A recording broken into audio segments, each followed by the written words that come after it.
Hello all of you, welcome back to my channel. मैं आज आप लोगों के लिए लेकर आ चुकी हूँ एक कलेक्टिव रीडिंग जिसका टॉपिक रहने वाला है क्या गाइडेंस है यहाँ पर आपके लिए। ओके, डिवाइन आपको क्या गाइड कर रहे हैं, यूनिवर्स आपको क्या गाइड कर रहे हैं, आपके एंसेस्टर्स आपको क्या गाइड कर रहे हैं। हम यहाँ पर देखेंगे कि आपकी लाइफ के लिए यहाँ पर क्या गाइडेंस है।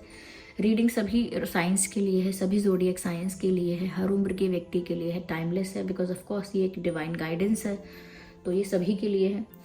ओके और ये रीडिंग जनरल है, कलेक्टिव है, तो हो सकता है कि आपके साथ रेजोनेट करे एक्यूरेटली, हो सकता है ना रेजोनेट करे, पर क्योंकि ये गाइडेंस के लिए है तो हो सकता है जो गाइडेंस आपको मिलनी है वो आप तक पहुंच जाएगी। ओके चलिए देखते हैं यहाँ पर आपके लिए क्या गाइडेंस है।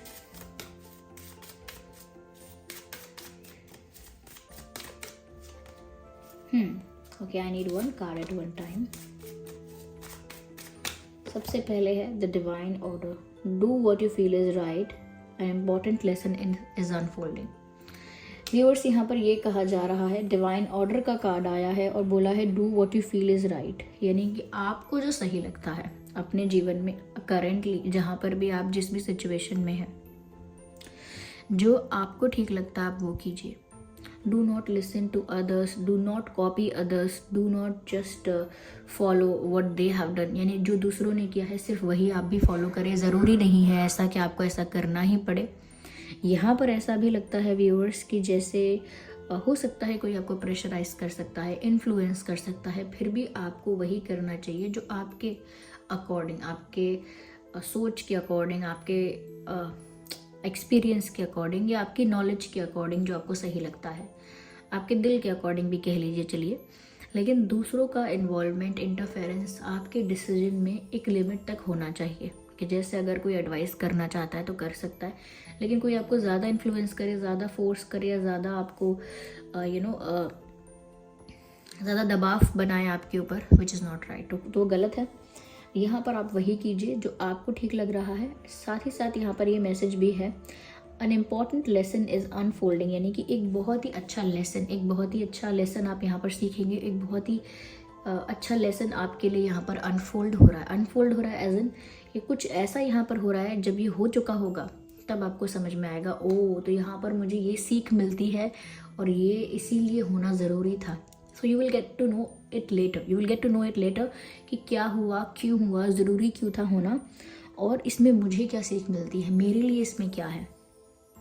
ओके ये बात आपको आगे पता लगेगी। जैसे कई कार्य करते हैं, हम कहते हैं अभी करो बाद में बताएंगे क्या है, तो जब वो इंसान वो कार्य करते हैं तो बाद में हम कहते हैं कि देखिए इसका फ़ायदा आपको ही होने वाला था।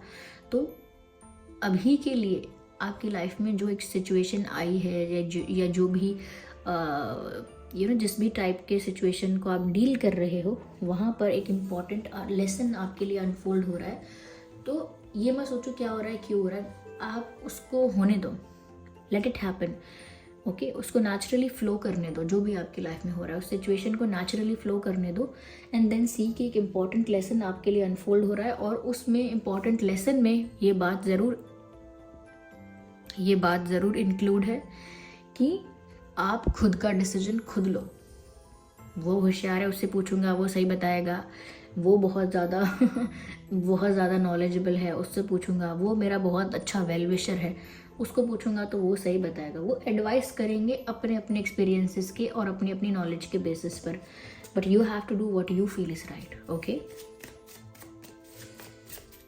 और क्या गाइडेंस है चाहे लव लाइफ की बात हो, करियर की हो, कोई भी हो, आपको यही अप्रोच फॉलो करनी है अपनी। सुनिए, लव एंड पीस, प्यार एंड शांति, प्यार और शांति।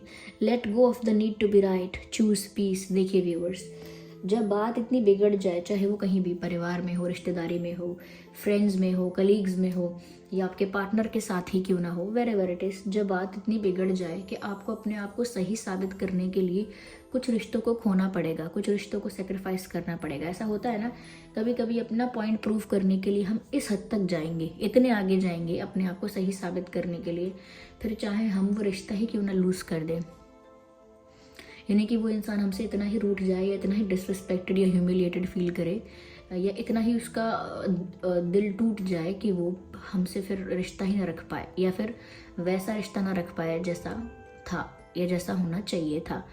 तो कभी कभी हमको ना रिश्तों में और आपस में शांति बनाए रखने के लिए इस चीज़ को जाने देना चाहिए कि मैं सही हूँ। आपको पता है मैं सही हूँ और आप सही ही करेंगे और सही ही आपका पाथ है, इतना काफ़ी है। इतना ज़रूरी नहीं है कि दूसरों को प्रूव करें जबकि वो मानने को तैयार नहीं है।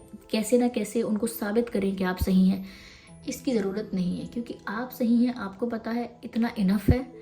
और अगर आप दूसरों को भी बाय हुक और बाय क्रुक प्रूव करना चाहते हैं कि आप गलत हो और मैं सही हूँ, तो इसमें क्या है, आप अपने ईगो को सेटिस्फाइड कर रहे हो। अगर कोई सुनना चाहता है कि हाँ बताइए कैसे समझाइए, बहुत विलिंगली इंटरेस्टेड है आपसे सुनने में, तो आप उसे बता सकते हैं। ओके, तो ये ईगो का बैटल नहीं है। लेकिन अगर कोई आपको गलत बोल रहा है और आप अपने आप को सही बोल रहे हैं, तो एक लिमिट मत क्रॉस कीजिए अपने आप को सही प्रूव करने के लिए, क्योंकि वो रिश्ता भी आप खो देंगे, साथ ही साथ आपका ईगो बूस्ट हो जाएगा, आपका ईगो सेटिस्फाइड होगा। देखा, मैंने कहा था ना मैं सही हूँ। अब चाहे मैं अकेला हूँ, चाहे मेरे साथ देने वाला कोई नहीं है, चाहे मेरी किसी से नहीं बनती, चाहे मेरे 1000 दुश्मन है, लेकिन मैंने प्रूव कर दिया कि मैं सही हूँ। That's stupid, that's not good. क्योंकि हम जब हम इधर रहते हैं, इस प्लैनेट पर रहते हैं, तो ज़रूरी नहीं है कि बहुत सारे लोग हमसे प्यार करें, लेकिन हमें सबके साथ कोऑपरेट करके हार्मनी में ही रहना चाहिए। ओके, हमें तो नेचर के साथ और एनिमल्स के साथ, क्योंकि एनिमल्स भी नेचर का पार्ट ही है, तो हमें उनके साथ भी कोऑपरेट करके और हार्मनी में रहना चाहिए। क्या कहते हैं, को एग्जिस्टेंस। यस, हम एक साथ एग्जिस्ट करते हैं। तो इसीलिए भले किसी से बहुत ज़्यादा आपका याराना ना हो, लेकिन रिश्ते बिगाड़ने नहीं चाहिए। You have to maintain peace, choose peace. तो जब भी ऐसा आर्ग्यूमेंट हो रहा हो, जब भी बात आपको लगता है बड़ा क्लेश बन जाएगा, बड़ा इशू हो जाएगा, तो आप शांति को चुनिए। ओके, ईगो को जाने दीजिए कि मैं सही प्रूफ, आपको पता है चाहे कि आप कर सकते हैं सही प्रूफ अपने आप को, फिर भी लेट गो कीजिए। चाहे आप जानते हैं कि आप साबित कर पाएंगे कि आप सही हैं, फिर भी लेट गो कीजिए एंड शांति को चुनिए। कई बार ऐसा होता है ना, शांति को चुनिए मतलब पीस को चुनिए। कई बार ऐसा होता है ना, घर पे माँ बाप भी कुछ उल्टी बात बोल के झगड़ा करते हैं, गलत उनका स्टैंड होता है, उनका पर्सपेक्टिव उस समय गलत होता है, गलत तरह से उसको डील करते हैं और गलत गलत बोल देते हैं। तो हम समझते हैं कि चलो माँ बाप हैं, इनका हक है, या चलो गलत बोल रहे हैं, अभी इनको नहीं पता है कि गलत ट्रैक पर बोल रहे हैं कुछ, लेकिन ठीक है, ये बड़े हैं, इतना हक भी है इनका, या हम इनसे प्यार करते हैं, हम इनको खो थोड़े देंगे। अभी इनको हम गलत साबित करके अपने आप को बड़ा दिखा के, इनको थोड़ा छोटा फील करवा के, थोड़ा गलत फील करवा के, अरे गलत थे वो, हम क्या हासिल कर लेंगे। उनको साबित कर भी दिया, फिर वो हर्ट हो जाएंगे। अभी उनको लग रहा है हम सही हैं। तो कभी कभी हम माँ बाप के आगे जैसे गिव अप करते हैं कि ठीक है तो हमारे पेरेंट्स ना, कोई बात नहीं, अभी इनकी बात सही है, ऐसा कह देते हैं। तो रिश्तों को चुनिए and healing is possible at this time. तो जो लोग हर्ट भी हैं या उनको कोई फिजिकल हेल्थ इशू भी है, तो भी ऐसा लगता है बहुत सारे लोगों की हीलिंग होने वाली है। अगर कोई डिप्रेशन में था या बहुत दुखी था, हार्ट ब्रोकन था, तो वो भी हील हो जाएगा या हो जाएंगी।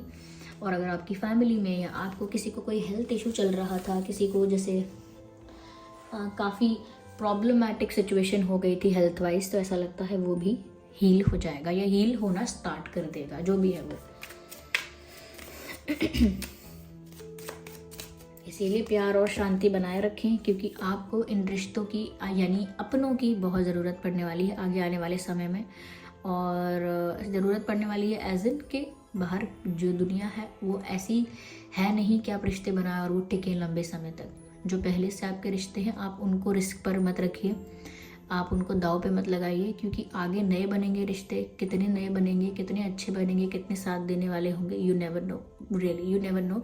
क्योंकि आगे आने वाली जनरेशन, बाहर मिलने वाले लोग आप सभी देख रहे हैं। इसीलिए जो भी गिने चुने आपके अपने हैं, जिनको आप उंगलियों पे गिन सकते हैं, उनको समेट के रखें, बिखरने ना दें। Care and compassion, choose to be love, do what is right for everyone involved. Beautiful. Offer a helping hand. कितनी अच्छी बात कही है।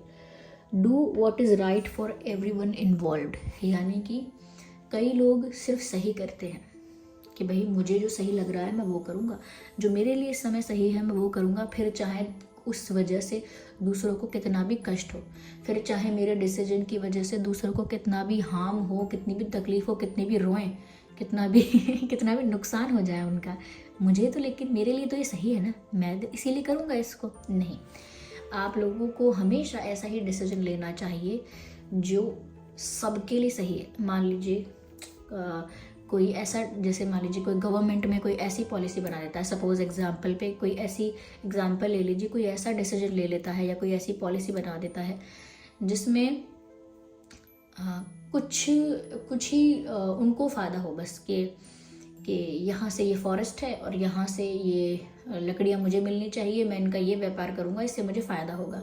अब उस फॉरेस्ट में कितने जानवर रहते थे, उस फॉरेस्ट से कितने लोग अपनी खेती बाड़ियाँ जो भी करते थे वहाँ पर, या जो भी फार्मिंग गार्डनिंग अपना जो भी करते थे, पालन पोषण, या वहाँ से जिनके पास अभी तक ईंधन नहीं पहुँचा है तो वो कैसे लकड़ियाँ उस फॉरेस्ट से ले जाते थे। उस फॉरेस्ट में उनका पूरा एक्सचेंज था उस फॉरेस्ट के साथ, उस फॉरेस्ट से पूरी तरह वो जुड़े हुए थे। वहीं वो अपना घर बना रहे हैं या उस फॉरेस्ट में जो भी है वहीं पर वो उस चीज़ से ही डिपेंडेंट है, उस चीज़ पर समहाउ। ओके, ये वहाँ काम भी कर रहे थे, चलिए ठीक है ना, और वहाँ पर जानवर रह रहे थे, उनका घर था, उनका खाना पीना वही था। तो उस इंसान ने ये नहीं सोचा कि इतने सारे लोग जो इसमें इन्वॉल्व हैं उनके लिए क्या है फिर, अब what is there for them, अब उनका क्या करना है, ये एनिमल कहाँ जाने वाले हैं, इन्हें कहाँ घर मिलेगा, कहाँ खाना मिलेगा, कहाँ पर इनका इकोसिस्टम जो है, यानी कि अब एनिमल को ये बोलो बिल्डिंग में ही रहो पूरा दिन, ये उसके लिए ठीक नहीं है, उसे चाहिए वैसा एनवायरनमेंट, है ना। कई बार हम सब जानवरों को लेके आते हैं, कुत्ते बिल्ली ये वो सबको घर में रखो, बिल्डिंग्स में रखो, अपार्टमेंट्स में रखो, लेकिन क्या वो है उनका इकोसिस्टम, क्या वो ऐसा उनको रहना है? नहीं, वो उनके लिए बहुत फेवरेबल एनवायरनमेंट नहीं है। रख सकते हैं बिकॉज हम इमोशनल, हम आप क्या कह सकते हैं, मैं बोलना नहीं चाहती हूँ, लेकिन कई लोग होते हैं जो अपनी खुशी के लिए बस रखते हैं, जानवरों की खुशी उसमें नहीं होती है। वो खुश होते हैं इसलिए कुत्ता रखते हैं, वो खुश होते हैं इसलिए रखते हैं दूसरे जानवर, खुश अपने आप को खुश रखने के लिए कि भाई मैं बहुत डिप्रेस हूँ तो मैं डॉग लेकर आऊँ, मैं बहुत दुखी हूँ तो लाओ कुछ बर्ड्स घर में लेकर आऊँ तो अपने आप को संतुष्टि के लिए उस वक्त वो उन जानवरों की नहीं सोचते हैं कि